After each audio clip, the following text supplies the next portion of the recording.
Overnight, we learned that Hamas leader Ismail Haniyeh was assassinated in Tehran. Hamas has blamed Israel for the attack.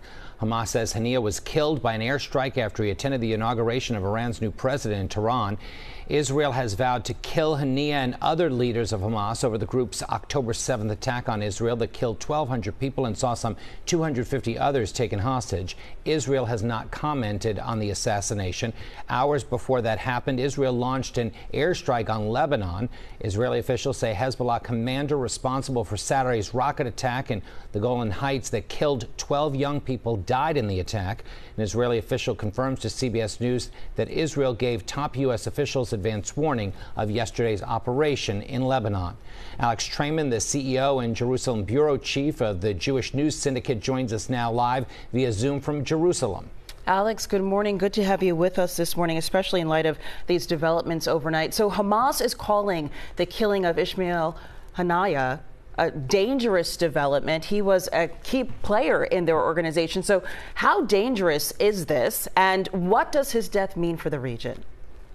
Well, Israel announced, early on in the war that it would target Hamas's leaders anywhere, and we know that several of the top leadership of Hamas, including Haniyeh and also Khalid Mashal, have been living in Qatar because it was not safe for them to live in Gaza, and so this was definitely one of the prime targets for Israel in this war. And in order to achieve total victory, Israel said that it must take out the senior leadership of Hamas. So, Alex, I have to ask, what's the feeling in Israel today? Is there a fear of escalation at this point?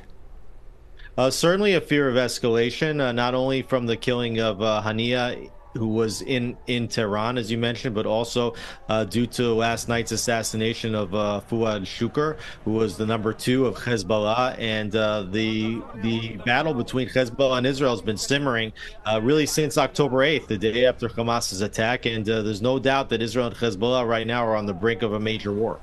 So many hotspots in that region right now. With the death of those two significant players that we've been talking about, how does this impact the ceasefire efforts between Israel and Hamas at this point?